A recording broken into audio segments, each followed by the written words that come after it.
some people to log on and then we can start.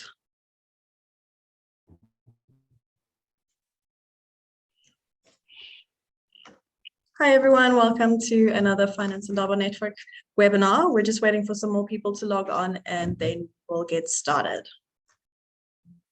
I already see some familiar faces amongst the attendees, like Craig Miller, Dumisani. Welcome everyone.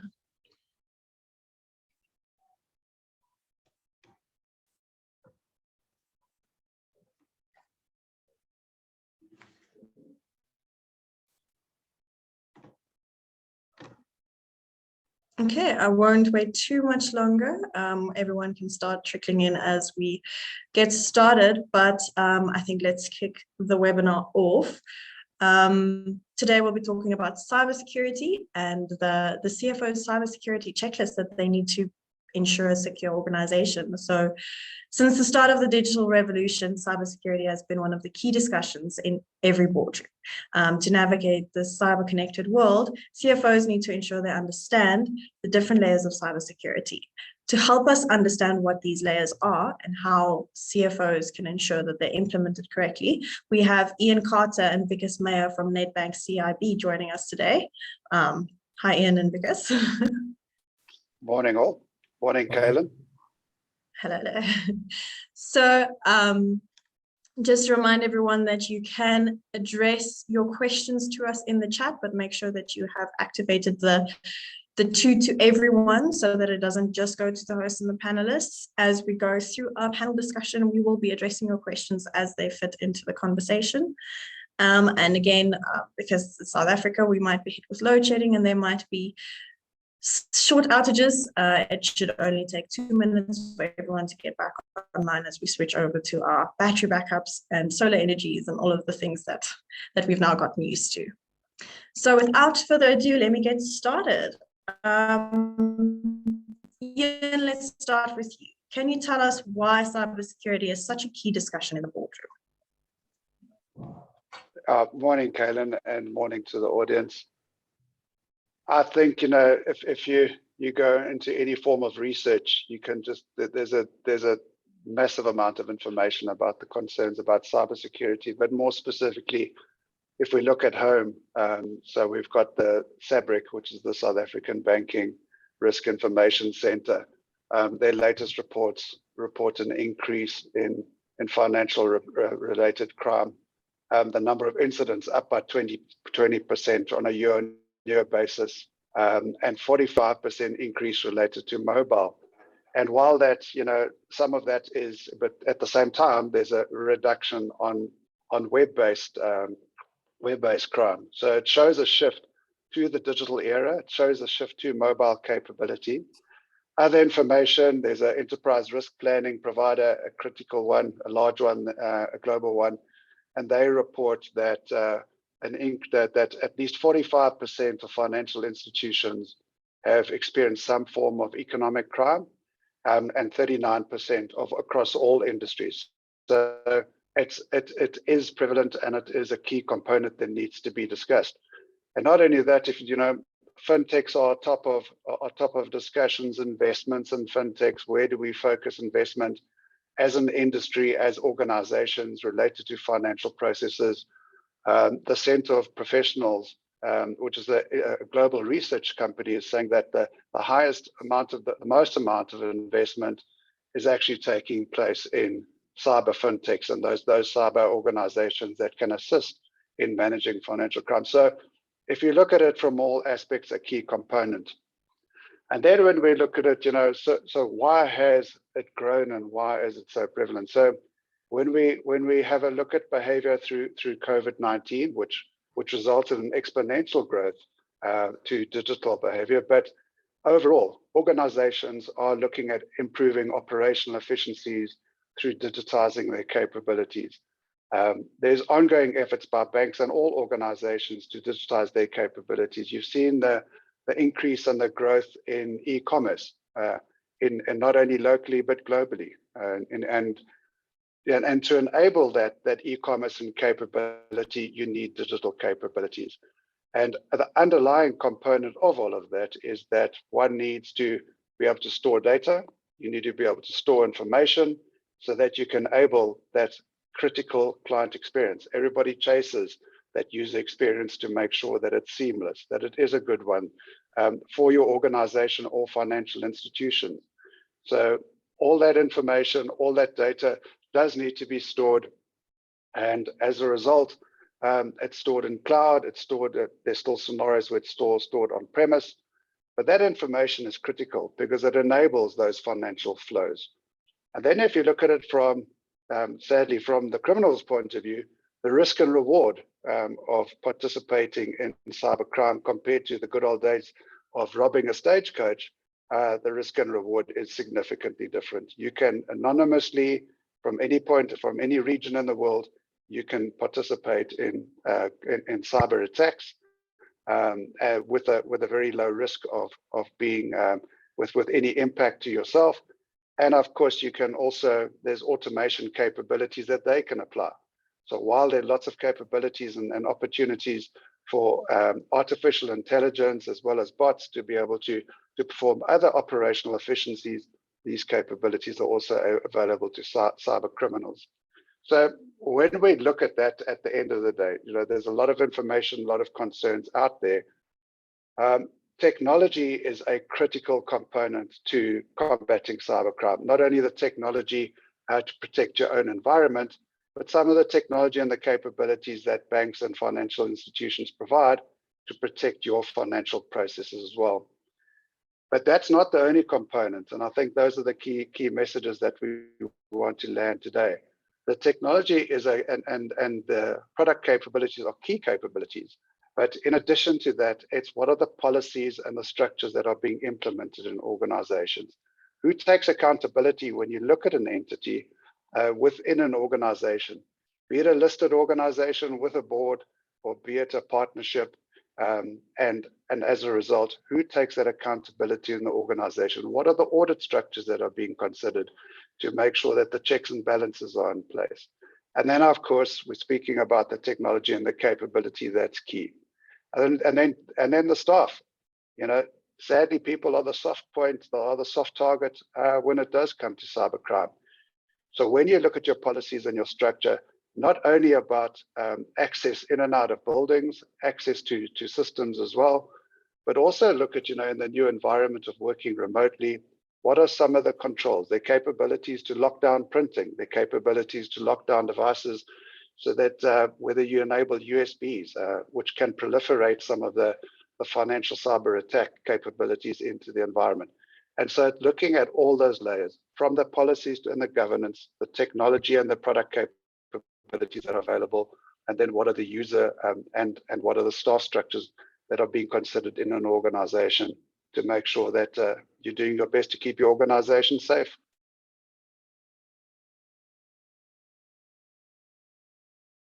Great, thank you. I've just seen that there are some chats, some questions going into the Q&A section. If we don't get to your questions during the discussion, we'll get to them at the end during the Q&A session. But hopefully the rest of our panel discussion also answers your questions. So the next question is, what are the security layers organizations need to put in place to ensure the safety of its data? And I think Vickus, you are the best to start with this one.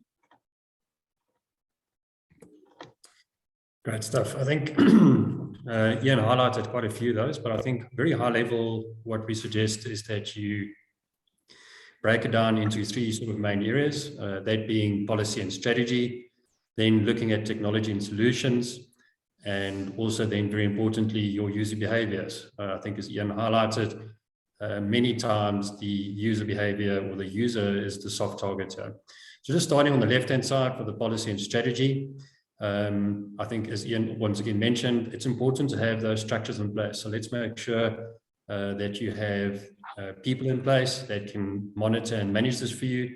And I think quite importantly, you can report back to the board in terms of what is being implemented and how well that is working. So Many a times, it's important to start with risk management and also understanding the threats that's specific to your company.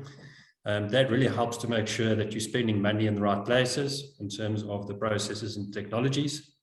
And then once you understand that, important to then put in place the internal structures and controls, starting with things like policy. So to make sure you have the right policies in place, and from there then design many of your processes and decide on the technologies that you would like to use. Very importantly then is the implementation of those processes and procedures. And I think even more important is the management and monitoring of the solutions and the controls. So how well is it working? Are you still detecting any new risks? And do you need to change your strategy or your processes? And I think a good example of this is from a bank perspective, just in Nedbank, we have dedicated teams that look after a lot of the monitoring. We're going to speak about social engineering a little bit later in the presentation, but interestingly enough, just as an example, we have taken down more than 600 phishing websites in 2021. And the target, once again, is to try and do that in less than 10 minutes. So from the time we detect that phishing website, which is there to steal our clients' usernames and passwords, we try and pull down that website in 10 minutes to protect our clients, as an example. So once again, that's just an example of how we monitor what is happening to our clients through social engineering. Then just moving on to the technology and solutions. Once again, there are so many technologies available, so it's important that you understand what it is that you're trying to protect and deciding on the best mechanisms there. But just running through some of the basics. So patch management is extremely important. Many a times you can implement various processes, various technologies, but if the operating system of the computers that you use, be that big servers, be that your endpoints, you need to ensure that those are properly patched to protect you against known vulnerabilities. The next important point is the traditional antivirus or endpoint detection. So that is a new flavor of antivirus, also critical in terms of making sure that that is installed on your machines. And then just getting to remote access. I think in the new world where many people are working remotely, you still need to apply those basic security principles. So making sure that your network access is secured, in the remote access instances using virtual private networks, and other mechanisms to make sure that even if your machine doesn't connect to the network on a regular basis, that your machine is still updated from a patch management perspective and a signature perspective from an antivirus perspective. Ian mentioned some environmental security, so also absolutely critical. Make sure that your physical access is correct to your buildings, to your data. You don't want people just walking into the organization, picking up a machine with potential critical private information of clients. The other important point here is system access. So who has access to your networks, who has access to your data, and who has access to many of your applications. Once again, as a bank, we implement many procedures, the basics of what we would call joiner, mover, leaver processes. So when somebody joins the bank, make sure that they have the right access. As they move around in the organization, make sure that you revoke the access that they had previously and give them the correct access in that new position.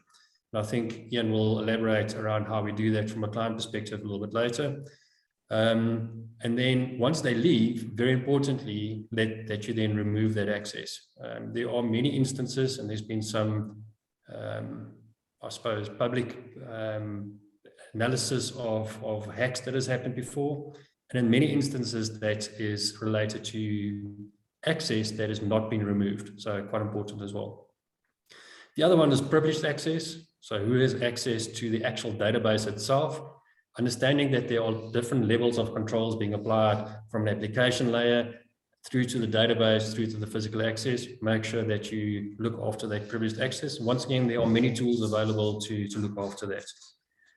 Then lastly, coming back to the product controls and mandates, inside the application, make sure that you have the correct controls in place and that you segregate who has access to what, right? So making sure that people have just the required access to do what it is that they need to do. Once again, many examples out there of people with too much access and being able to then circumvent many of the controls that are being implemented from an application perspective or from a process perspective. Then just lastly, user behavior. I think as we mentioned before, and we'll cover a little bit more about what exactly social engineering is, but many a times the weakness is our people. And as a bank, we employ many processes to make sure that our employees are aware. So typical awareness training. What does a social engineering attack look like?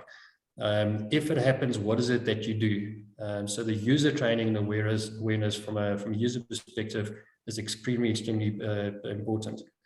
So at a very high level, you'll see that we've covered the processes, the technologies, and the people. And I think it's important that all three of those are covered. And then once again, very importantly, make sure that the processes that you've implemented are working correctly and that it's being reported back to the board of directors accordingly. Great, thank you. Ian, do you have anything that you'd like to add on to that? Absolutely, and it tags on to what Vickus was saying. So when we talk about banking processes, it's really critical for organizations to understand who has the authority to access the bank's capabilities and who has the mandate within those organizations to perform specific functions. And in most cases, your banks will provide structures and capabilities to enable those, to make sure that they can be adhered to, reported on, and tracked. But I think, when you look at running a business, at some stage, you're going to receive invoices for services that are provided to your organization, your creditors, and at the same time, you're going to get paid. So you're going to be issuing invoices.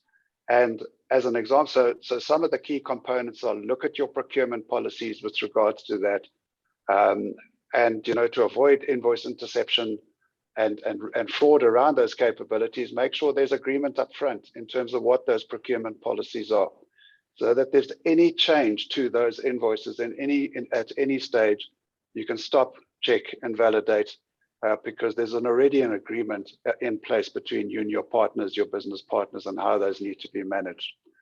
I think, in addition to that, it's also, a scenario, and that just like to paint, that the syndicates, the criminal syndicates, they understand who the actors are in the process.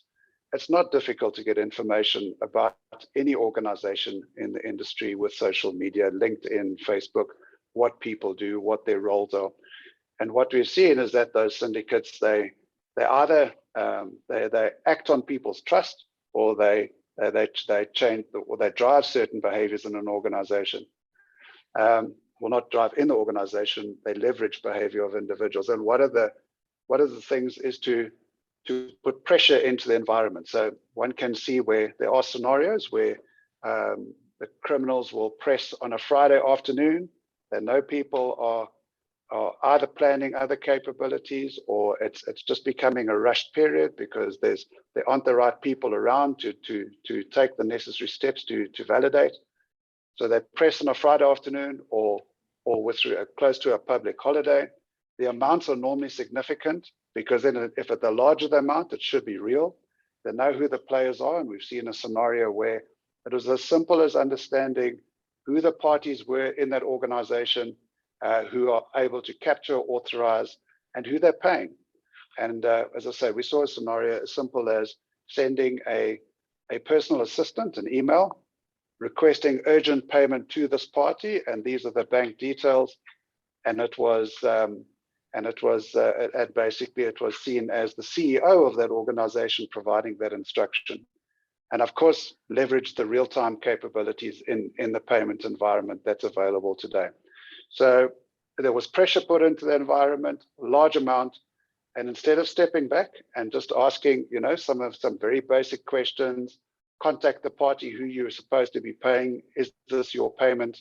Contact the party, contact the CEO themselves. Say, listen, we've had this immediate instruction from you. is this a valid payment? And unfortunately, those payments did go through, and as a result, and it was just purely because of pressure in the environment. So no actual technology environments were broken. That is going back to the users understanding who it is and who the parties are in the process. And that information could have been given to the syndicate from an internal party, and as I say, it could have been gleaned from external capabilities as well. When we look at some of the banks and bank capabilities around those things, I think that's really critical to make sure that they leveraged to also try and minimize those scenarios. So multi-factor capabilities are there to make sure that the right people are accessing the banking capabilities at the right time. Make sure that the delegation of authority and segregation of duties are absolutely critical in your financial processes. We've seen scenarios where passwords and multi-factor devices are actually shared amongst parties in an organization because it does make it easier. And yes, sometimes these things do come across as an administrative burden. We understand that, but in many cases, they are put in place to ensure that an organization's financial processes are secure. And then we look at some of the solutions within the product capabilities that are available. There's a solution called AVS, Account Verification Services. That enables parties to be able to validate who they're paying, either in a real-time scenario, or they can do it through batch. So I can confirm that the account that I'm paying is the account that is indicated on the invoice. Then there are different payment structures that are available, different payment types. We have what we call dated services, which enables you to predate payments at a later time. We also have recurring payment opportunities. And what this does is it takes the pressure out of the system. It's also financially more viable, but it takes the pressure out of the system where payments can be uploaded, checked, validated, reconciled, and then the right authorizations can take place at the right time without, again, as I say, rushed scenarios. But we do understand there are rushed scenarios. So our advice always to anything and we applied it internally as well, is that if there's anything that is urgent and has to be done immediately, rather take that little step back and understand and check with the right parties that it's taking place. Then there are other things with regards to payments and the solutions that are available. You can assign users to specific accounts that you want to pay from. You can assign limits to those accounts, daily limits, monthly limits, just to make sure that those aren't breached and there are controls that are available there. So a number of functions that are available to make sure that they are secure and to make sure that the individuals that are performing those functions are performing in a secure basis.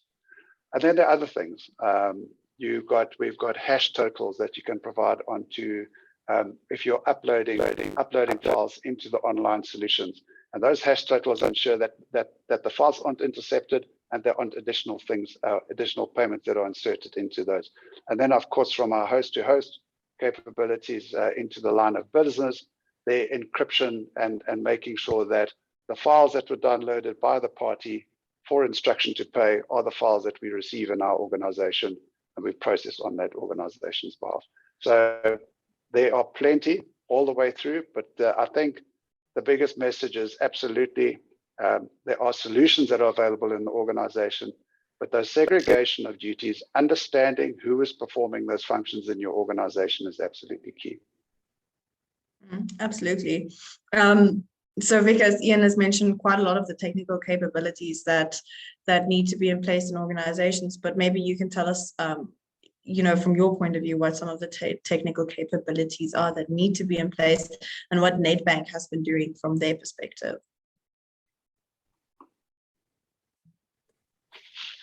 So from a Nedbank perspective, we have done a lot of work to try and protect our clients when they connect to our digital channels.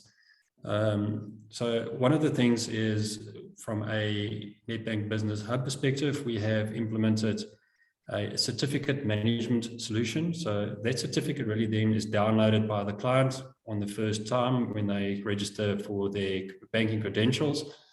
And what that really enables is that end-to-end encryption. So between the device that you're connecting from and to the bank. That really protects the client and the bank between what is known as man-in-the-middle attacks. So it's where a fraudster tries to come in between the connection between the bank and the client, and then tries to manipulate the messages. So, for example, changing account numbers, changing the actual values, and the certificate management solution really helps us to make sure that the fraudster cannot get into that secured pipe. So that's one of the first things that we've done to protect our clients. The second thing is then typically the Nedbank ID username and password. So if you look at access control, it is normally around what you have, something that you know, something that you have, and something that you are. And what we've done is you have your Nedbank ID username and password, but we've also then implemented second factor authentication. The second factor authentication really consists at this stage of two products. It's either what is known as the FIDO token. And once again, what we've done here is we've used an industry standard. And I suppose just thinking back, I think that's also quite important, is to assist you with your security implementation. There are many, many standards out there. So as a typical example, ISO 27000 really helps you from an overall perspective in terms of what are all the different security pieces that you need to consider. But just a FIDO token, that is a USB device. So it's a hardware token that you would plug into your computer. And the other great thing about this token is that it actually tests human presence. Some of the older technologies that we've used and that was replaced by this FIDO token didn't require that human presence touch or human presence test. And unfortunately, one of our clients left the token in the machine. And once again, that machine wasn't properly protected in terms of it being patched or antivirus. So there was some malware running on the machine. And unfortunately, the fraudster then took control of that machine, and with the token left in the machine, was able to connect to the banking platform. So with this new technology, it actually tests for that human presence test as well, to make sure that we, as far as possible, make sure that it's the actual user that's sitting in front of the device. The next one that we've got is the Nedbank Business Authenticator app. So that is an app that you install onto your mobile device. There is an enrollment process that you follow to make sure that the initial enrollment actually belongs to the correct user. And then at logon, we will then send you a message to that particular device. So it's what we would call an out-of-band verification. So the two channels in terms of what you're connecting in are different. You approve your authentication process there, and we then allow you to access the platform. The other thing that we've done, and speaking a little bit to the what you are, is a product that will have a look at the patterns that are being used to connect to the bank. So it will typically try and scan for malware. So is there any malware on the machine that we're connecting to? And if it detects malware, we have the opportunity to contact the client to let them know that there is potential malware in the machine, and that they then need to have a very careful look at that machine and try and clean that machine through those processes. Unfortunately, as a bank, we are not in control of those endpoint devices, but I think, as I've mentioned before, it is absolutely critical that you protect that endpoint device in terms of patching it and antivirus. It will then also have a look at where you're connecting from typically, and then also just other, let's call them behavioral traits that or patterns to try and establish if it's the same client. And once again, I think once we start speaking to social engineering, and I think Ian has already alluded to some of that, fraudsters these days don't really, although they still do sort of attacks against specific networks, the easiest way at the moment is to really just go to the client or to the user and to some of the bank users in many instances and ask them for their credentials. And through the social engineering techniques that they use, which we'll speak to a little bit later, many of these credentials are then shared, and unfortunately that opens up the floodgates. The user then, or the fraudster can then impersonate the user and go from there. Now, the second factor authentication tools that we've implemented in terms of the something that you have, we believe will protect against many of those attacks. But we've also seen scenarios where the fraudster then contacts the actual user and impersonates potentially the bank and saying that there's been a security breach. Will you please accept the message that we're sending to your device? So once again, I think it's very, very important that end user awareness is done correctly to protect the bank and the organization. Absolutely. Ian, is there anything you'd like to add to that? Yeah, thanks, Kaylin. You know, the capabilities that we've designed and what we're talking about earlier, as much as we have to digitize the process and we want to drive those operational efficiencies and the ease of doing business, at the same time, we also need to make sure that the right information and capabilities are available to our clients to be able to view and make sure that that those parties that we're talking about who have access, that they can review on an ongoing basis. So Nedbank has developed the Nedbank Business Hub. The Nedbank Business Hub provides many capabilities, not only the ability to actually transact itself, but when we look at it, it's set up to adopt the legal agreements and structures that have been put in place with an organization in a digital manner. So what parties can do is they can access the hub, and you're able to then go and view and administer user permissions related to their banking relationship, and down to a level of detail where you can see, depending on how many profiles you have with an organization, you may have complex structures in your organization, multiple subsidiaries. It accommodates for that, and you're able to segregate those duties at a user level all the way down.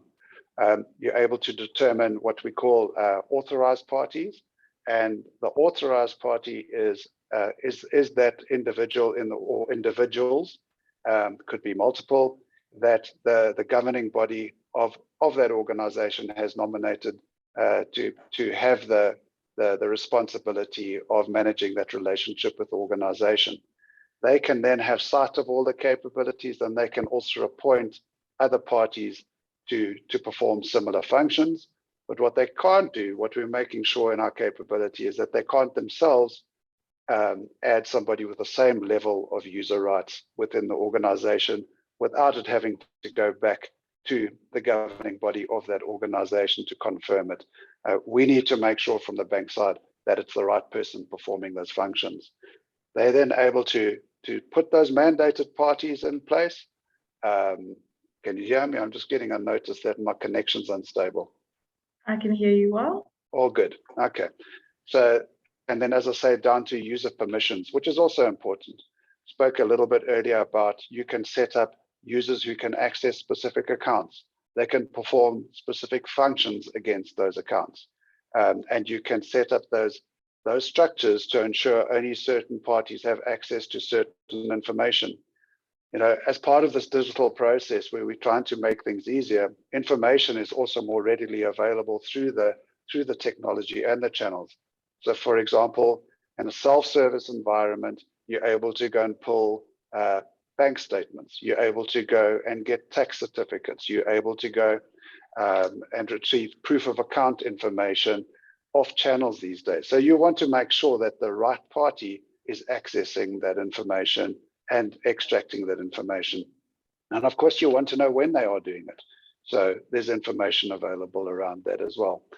So at the end of the day, it's all about the information that you're able to view and to make sure that you're able to control that information and you're able to control who has access to that information. And again, similar to the payments example that we spoke about a little bit earlier, should there be a change in that requirement, make sure that it's going through the right structures and the right policies and governance steps that Vickus referred to earlier are being applied so that the right individuals. The other capabilities that are available with on the solutions that should on our Nedbank business, if a user is no longer active, a client user is no longer active on the solution, it gets flagged and we're able to suspend those. But we've also enabled some of those capabilities for our clients themselves. They are able to add users for their organization. They're able to maintain the functions that they're able to perform on the channels themselves, and they're also able to suspend and delete. So it really is important that those are frequently reviewed, the information is there, and they know who's performing the functions with the bank or their financial institution at all times. And then, a very simple one. All banks have it. They're different capabilities. You've got notifications that are available, be it via SMS, email, or other proof of account or proof of payment information. Those can be leveraged to make sure that if there are payments or requests for instructions are being notified to the right parties. And again, apply the delegation, the segregation of duties to make sure that it's not only the same parties that are reviewing and approving, there are different parties in different roles in the organization that are performing the capturing, the review, and the approval for those changes or payments. Thank you so much. So we have some questions around the technical capabilities that you guys spoke on, and Rob Bortz asked that when consumers are not using updated software on their mobile phones, what steps should be taken to move consumers or mobile phone users to the latest technology?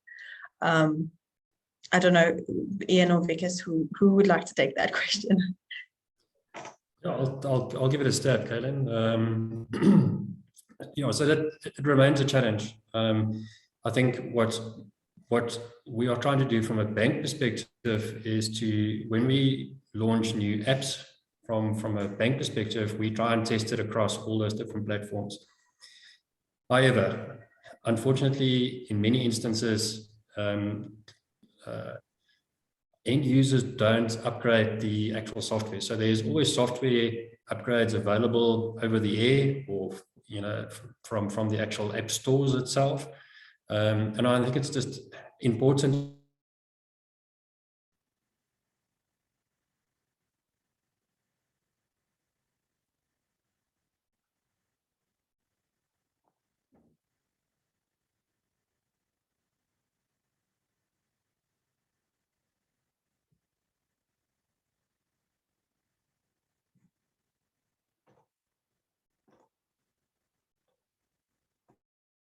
of those across that particular environment.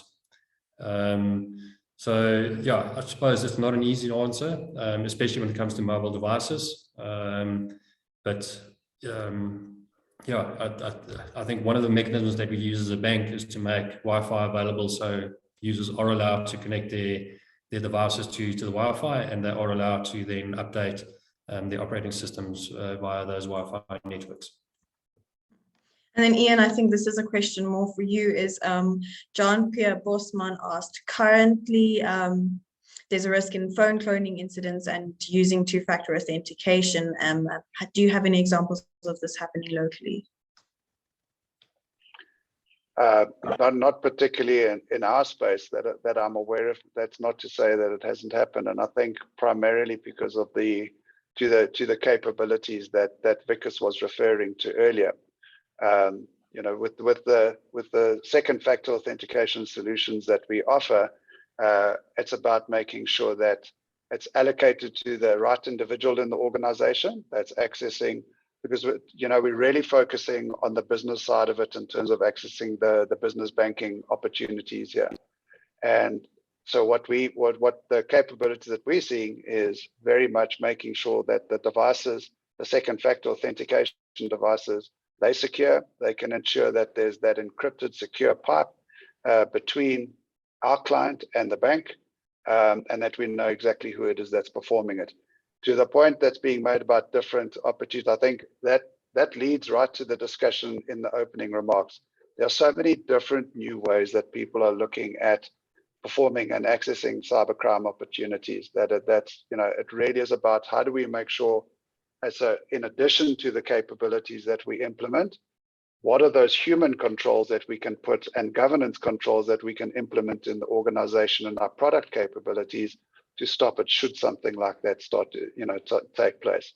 And from our side, it's very much trying to understand that we know who the party is that's accessing the banking capabilities, and we know what functions they're performing on behalf of their organization in the banking environment. Thank you. And then another question from John Pierre was just, currently, is there any percentage around email related risks? Ian or Vic? Yeah, so look, I mean, so when you say email related risks, it's very difficult for us to understand the email related risks within other organizations because we don't understand what controls and capabilities they've implemented in those environments. But I think it's to the next topic that Vickus is actually going to talk to on the social engineering opportunities, and email is definitely one of those that makes it exceptionally prevalent because, number one, I'm sure we've all had those SMSs about a very rich uncle that has sadly passed away, and we are about to inherit significant amount of monies. And yeah, they play on human emotions, and as well as sadly play on the vulnerabilities. And that's where syndicates do target, are the vulnerabilities with individuals within the flows, and they understand that. And email is a very simple way to be able to access those parties. It's not difficult to try and track down emails for individuals within organizations. And as a result, it is, I don't have a percentage, but it definitely is a prevalent source of leading to the ultimate cybercrime. Great. So talking about social engineering, Vickus, can you tell us what is social engineering and how can an organization fend against it?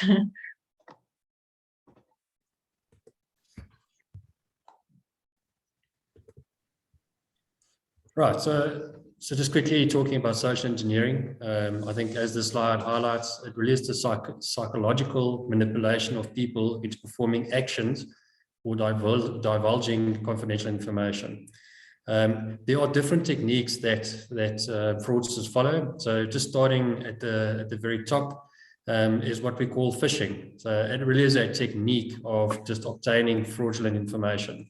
And once again, speaking to the email example, typically where a fraudster would then email a client, and unfortunately, if emails come from an external source, it is extremely difficult to trust that it actually has come from that particular person. Now, I suppose a question that may lead from that is, how do you then protect documents?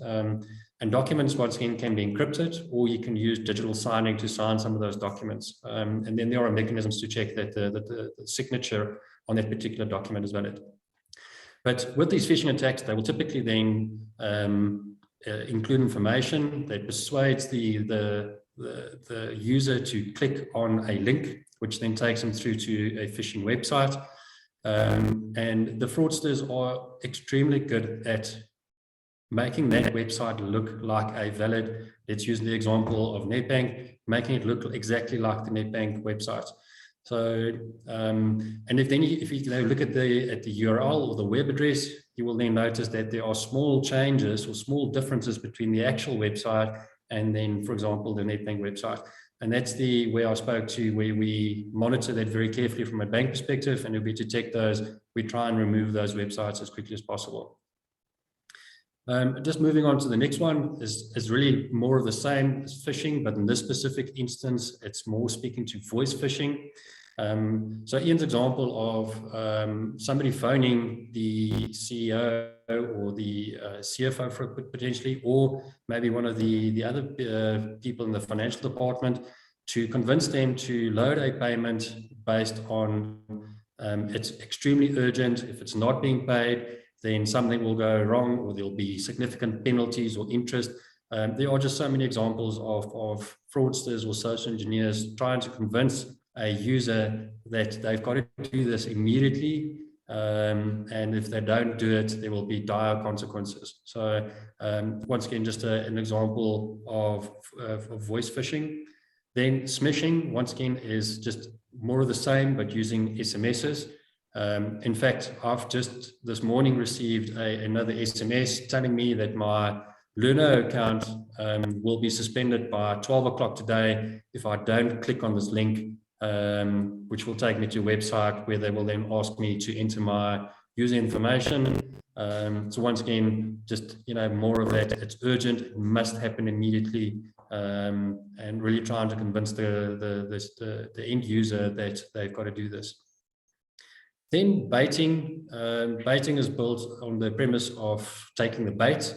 So they're really just dangling something really desirable in front of the victim and hoping that they'll bite. This we see quite a lot on social media websites. So here's the latest song of, let's say, a famous band. The poor user will then download the actual music or a picture of it, but included in that download is some malware. That malware will then install onto the machine, and once it's installed, it finds its way, and especially if the machine is not protected in terms of up to date with patch management or antivirus, will then use some of those vulnerabilities to take control of that machine. Once in control of that machine, the fraudster can sit and watch keystrokes. They can do, they can take over the internet connections. So yeah, it's, once again, this is coming back to protecting the endpoint device. So in a nutshell, those are sort of the main social engineering techniques. And unfortunately, we can see that in many instances, this is very successful. And if you think about it, it takes far less effort for a fraudster to go and ask for the information or to convince a user to do it than trying to hack through many of the technologies and the processes that may be deployed by ourselves as a bank or by your organization. So yeah, that end user awareness training, absolutely critical. And there are many examples that you can use to try and teach your users or your staff members what it looks like and what they should do in that specific instance. So yeah, in a nutshell, that's social engineering. Great, thank you. If you have any questions for Ian or Vickus, you can pop them in the chat or in the Q&A section, and we'll get to those. Perhaps just a final question from me is, has working from home changed the cybersecurity landscape at all? No, Kaylin, I think unfortunately not. I think many of the technologies that we've had in place before, for example, virtual private networks, which is a technology where software is installed onto a laptop, as an example, which will then secure the connection between that particular laptop and the organization's network, which will avoid people intercepting the traffic, and also then the authentication around that is absolutely critical, right? So use technologies that will encrypt the connection between yourself or between the user and the network. And then also very critical, just check that access, make sure that it is the user that is connecting. I think one of our targets as a bank is to, over time, try and move away. And you'll see from a bigger industry perspective, we are trying to move away from passwords and trying to get to techniques that are far more secure. So once again, wherever possible, try and implement some of those second factor authentication mechanisms. There are many available from a technology perspective, and it's always better to use a combination of username and password and then the second factor authentication. But yeah, and lastly, I suppose, make sure that those machines are patched, even if they are connecting remotely. And once again, technology is available that will check whether the machine is correctly patched. And if not, put it through a process to become compliant and then only allow the connection. Those just some examples, but yes, the same controls needs to be applied. It just needs to be done from a remote perspective. Okay, thank you. Just checking that if anyone has any questions, now is your time to ask Ian and Vickus before we wrap up and close the session. I'll give you guys like 2 minutes to ask your questions. And then I have a final question for Ian. You spoke about two-factor authentication, something that we see a lot of on our devices now, and as we log into softwares and apps in general. Can you tell us more about it and its effectiveness? Yeah, so I think it's so how do we provide those devices in a manner and capabilities that makes them usable at the same time? And that's why Nedbank has gone for an approach, a dual approach, where we've implemented the token, the physical token that Vickus was referring to, which applies the FIDO standards, the international standards, to make sure that not only is it secure, but addressing those international capabilities as well. And those are for clients that would prefer to make sure they know who in their organization has that actual device. At the same time, we also understand that it is a digital age. We need to provide a solution that also enables our clients, enables mobility, convenience at time of when they want to transact. And both solutions, there are no limitations on time of when clients would like to transact as well. But we've got the Nedbank Authenticator app, which is simply an app, but provides the same capability as what the token does as well. It ensures that human presence test, because you have to acknowledge that you're the party accessing those capabilities, and you leverage the security that's already available on that device. And Vickus spoke about the certificate and the security capabilities that locks down that app on the phone. So both solutions have their value to different scenarios that our clients like to use. Some clients choose to use both, but at the end of the day, it really is key, because we need to know that it's that individual and they've executed the function that they want to go and transact with the organization. And by performing that on second factor devices, it gives us that confirmation. And not only us the confirmation, it gives the organization themselves the confirmation that the right person is transacting on their behalf. So Rob has asked a question for you guys. He says there is a bank organization that controls banking settlements. How secure are these systems? And is Nedbank a member of this? I can take that one, Kaylin. So BankServe is what we term in the industry a payment operator. They have a function to ensure payments are interoperable and standard. So what does that mean? It seems quite obvious in a South African environment, because we have the capability, but it's really simple for a Nedbank client to pay a client from another bank or vice versa. That's not necessarily the case in other first world countries. As an example, in America, they have state capabilities, and that's why checks are still so prevalent in America, because they don't have the interoperable solutions. So it's quite correct. BankServe does provide that capability to enable us to transact between organizations. But at the same time, what it does, it performs a settlement function. And that settlement is secure. That settlement is actually processed by the Reserve Bank through a solution called SAMOS. And the settlement capability really means that if I pay you, Kaylin, at another bank, for example, what that does, obviously they aggregate all those payments through the day, and if whatever the flow of funds is between Nedbank and another bank, they make sure, based on the end of day, which monies needs to flow to which organization. And is it secure? Absolutely. They apply all the host-to-host and encryption capabilities to make sure that those payments are secure as well. Great, thank you, Rob. I hope that answered your question.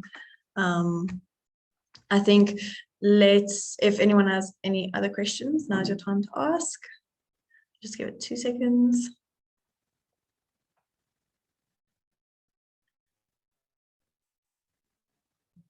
Rob says it did answer his question. Thank you, Ian. So I think this is where we are going to wrap up and close. Ian, are there any final thoughts or pieces of advice you'd like to give the audience before we close? Yeah, Dave, well, just firstly to say thank you to everybody for joining.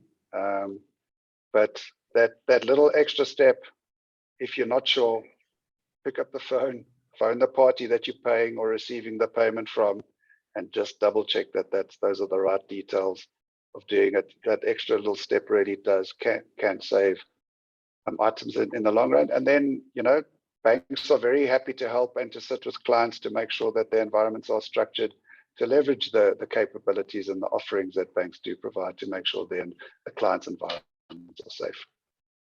Thank you. Thanks. Vickus, do you have anything to add to conclude? Okay, not much more to add. I think, yeah, a lot of times it's about applying the basics, and keep in mind that it's not just technology, it's process and people as well. So keep that user awareness in mind. Great, thank you, Ian, and thank you, Vickus, and thank you everyone for attending. I hope we see you again soon. We have another great webinar, another few webinars coming up in the next couple of months. So stay tuned to our event space on our website, and you can register and see what's coming up next. Thanks, everyone.